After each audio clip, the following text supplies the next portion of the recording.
really good to have so many Mayflower staff in the room. Thank you very much. I'm a white male in my 50s with black... I don't know why I have to read this because I know who I am. I'm a white male in my 50s. I'm wearing a blue check shirt. I promise you it's different to the shirt that I had yesterday. I have very good cleanliness. It's just bad taste in clothes, obviously. And I'm wearing blue trousers, and my pronouns are he, him. I want to start right at the beginning by acknowledging the fact that we are very fortunate at Mayflower that we run a venue with a lot of seats. We have big capacity. But the theme of my talk isn't about the profit levels that we make, but it's how we've generated a strategy and how we achieve that profit and how we choose, therefore, to spend it. And I also want to talk to you about how our charity has become mission-focused to ensure we can achieve the maximum benefit for the most people. So who are we? Mayflower is comprised of two venues. We have the studios, which is actually an Arts Council funded organisation. We get an MPO from the Arts Council. It has 3 studios in it. The largest is at 450 seats. And this is the area that we deliver most of our education and outreach and participation work. And our second venue is Mayflower Theatre. And that's a presenting theatre with 2,271 seats. It's the largest on the South Coast, and it's the 3rd largest by capacity in the UK outside of London. Now, I'm assuming because we all work in the charitable sector that we will be aware that our organisations have a set of charitable objectives that are written down, and we all will have a mission statement. So Mayflower objectives are that we exist for the encouragement of the arts, but also we stand for the promotion and advancement of education. And our mission statement says that we must preserve the theatre for the community, remain a financially sustainable charitable trust, and then we must place community engagement at the very core of our business strategy. Now, I started at Mayflower in 2012, and when I read the charitable objectives, I thought, okay, how do we take those and put them into practice to make sure that we can deliver a vision for this organisation? Now, throughout my career, I have read around leadership. I don't have a degree. I didn't formally train. So therefore, I kind of describe myself as a bit of a magpie. What I do is I nick great ideas from other people and put them into practice. Nothing that I'm talking about here is unique to myself or indeed to the Mayflower. But one lesson that I did read right at the beginning when I started this journey was that if you put one simple thing into practice, you are going to be more likely to achieve the goals that you set out. And that one thing is, write them down. Hamilton appearing at Mayflower Theatre at this moment in time, seats still available at all prices. If you write down your goal, it will help you clarify what you want, it motivates you to take action, it helps filter out all the other opportunities around you, it helps you overcome resistance, but most importantly, what it will make you do is you will be able to see and most importantly, celebrate your successes. So, we created a vision. And that vision is to create inspiring experiences. We established a set of values together that will embed into our ethos. And those values are integrity, respect, working together, transparent communication, service excellence, and continuous professional development. And when I say we, I mean we. We did a series of workshops with the staff back in 2012 and 2013. And we asked people what was important to them for people that worked in the organisation, and this is what we came up with together. And then we introduced fish.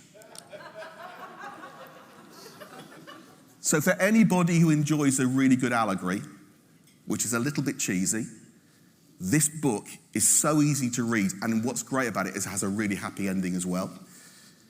I recommend this book. It's actually based in the Seattle fish market, which is this image you can see here. And it was a mechanism that the teams there developed to help them enjoy working with fish all day, every day. And it's a very simple philosophy, fish. It's there. But it teaches leaders of businesses how to create a company culture that will keep all of your employees and your colleagues engaged at all times and invested in what you want to do. The aim is to strengthen trust, develop teamwork, but most importantly, have engagement. And those are really the key foundations that you need as an organization to excel.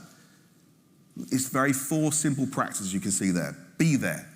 Be emotionally present with people. Play.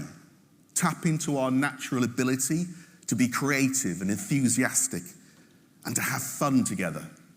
Make their day. Do something really simple to make your colleagues feel valued and supported.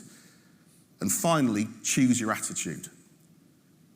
You need to take responsibility for how you respond to what life throws at you. So next, we had to make a vision that would serve our purpose. And as I said, our vision is to create inspiring experiences. Our purpose is to ensure that those experiences delight audiences, spark an interest in the performing arts, and deliver life-changing career and lifestyle opportunities for local people, especially young people. Investing in young people is the audience journey that takes your audiences into the future. It's so key and important.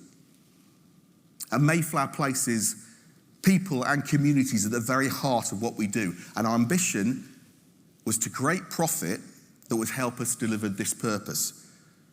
And you can see here that our profit is then invested into 4 key strategy areas: our people, our venues, our communities, and our stages. So, we developed together and we wrote down a 2-word mission statement: inspiring experiences. And what I mean by that is the aim that anybody who comes into our organization, whether it's a member of the audience, whether it's a contractor, whether it's a supplier, whether it's our staff, they find that engagement to inspire them in some way. We developed together and we wrote down our values. We created the purpose, and we agreed that we would have fun together, we would make each other's day, we would stay present, but most importantly all, that we would choose the right attitude. And then we wrote the business down that connected all of these ethos together. So the business plan was key to this. However, there are so many factors that are out of our control that influences the outcome of what we can achieve. And the first one for us, clearly with 2,271 seats, was the availability of large-scale touring productions that we could put on our stages. Now, partnerships are really key. To be seen as a value-led partner is important. It displays trust and respect, and it's key to your journey. But we knew that by driving the margin that we could retain from the shows that came onto our stages, that was fundamental to our success and our ability to deliver this business plan. In 2012, when I started, we had 30 additional contra charges that we were charging back to the visiting producer. And combined, those contras were bringing in around about £30,000 a year. So for those people that don't know the contra is basically a charge that you will put onto the visiting company's account, which is taken off their net share of the box office, and it can be for use of the company office, use of your Wi-Fi, parking their truck on the loading bay, using your laundry. My calculation was that if we could improve our percentage share of the box office from the ticket income, we could counterbalance the loss of that income we were getting through the contra charges. So we reduced the contra charges down to just 10. So when we made the deal, we were only talking about far few additional charges. I cannot tell you how amazingly psychologically that changed the deal-making process for the producer. Our negotiating position changed positively, and we were therefore ensuring that we're being completely transparent in the deal process, which is talking back to one of our values as an organisation. So you can see here the net benefit of that incremental rise. So in 2013, we were keeping 19% of the box office. So every pound we took through the ticketing, we were keeping 19p.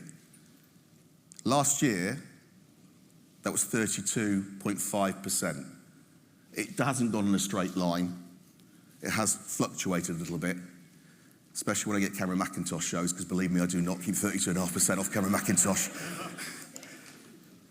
So you can see here that therefore the result of that 2013 was 19% gave us £2.7 million in 2013.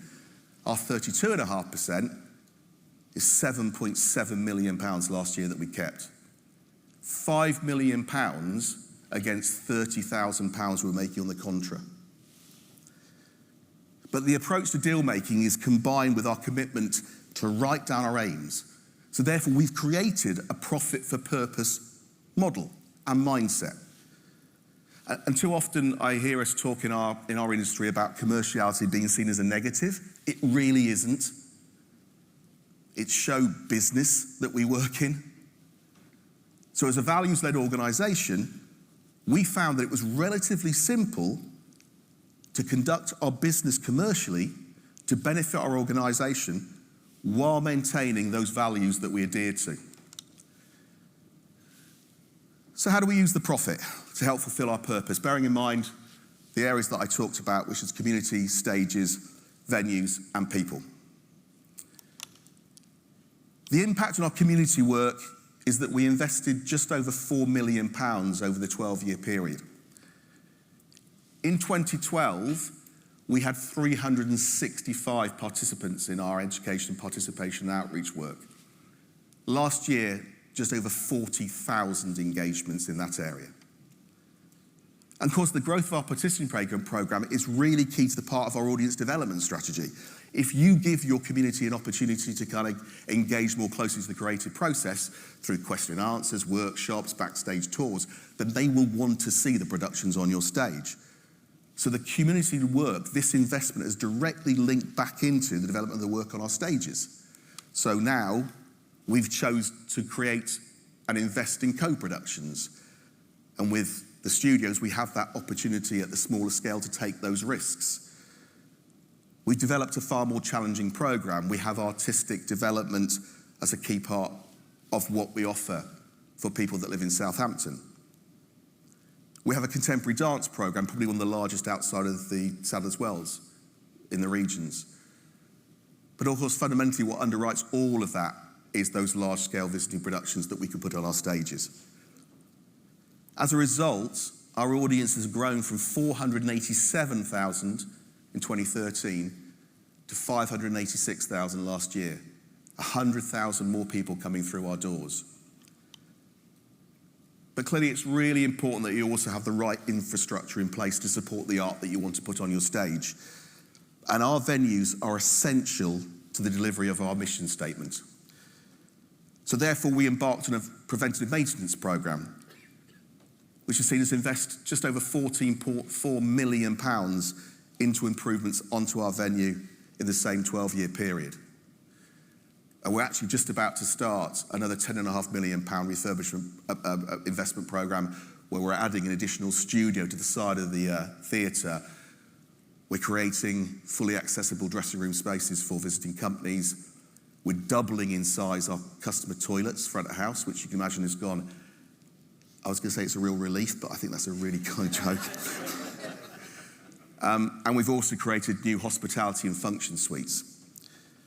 However, it is our people that are fundamental to the success of this strategy. And we try to recognise them in every opportunity that we can. And you will recognise some faces possibly on here. We're committed to paying real living wage. We aim to be in the upper quartile for all salaries.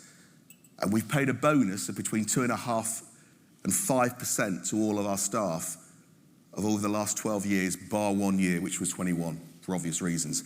But actually in 21 and 22, we gave a cost of living pay increase to our members of staff as well. We have developed department away days. We have staff away days. We recognise excellence of performance through our Employee of the Year programme, which gives colleagues a chance to nominate their colleagues using the fish principles, but also looking at our values. And in fact, in the centre there, you can see Sam Bourne, who won the Employee of the Year this year, who's actually in the auditorium today. I don't know where you are, Sam. Yeah, give him a clap.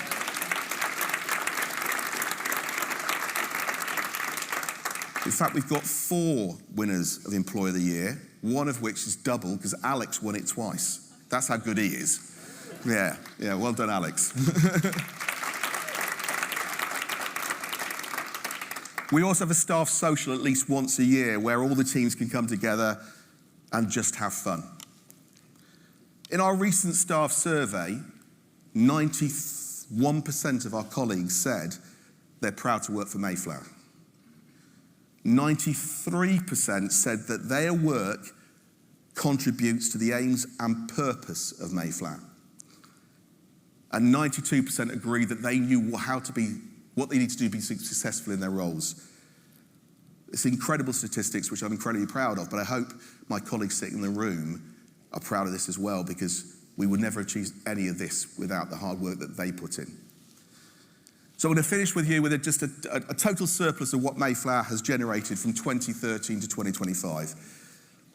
We made £807,000 in 2013, and we made £3.3 million surplus last year. The most important thing for me, given that I'm measuring it over 12 years, and I just happen to have been there for 12 years, is that stat at the bottom there. We've made £24 million profit in the 38-year history of Mayflower Theatre, of which 74% of that has been made in the last 12 years. It's a quite remarkable statistic. We've made our charity mission focused. We've achieved the maximum benefit for the most people. I did look at this slide and realised the fella in the middle there really didn't get the message about having fun. You need to practice what you preach. Also, I have the same jacket on, which is slightly embarrassing. We aren't perfect. We're on a learning journey. And I aspire to run an organisation which is doing that learning together. We embrace the opportunities of multi-generational workforce. And when we get it wrong, we acknowledge it.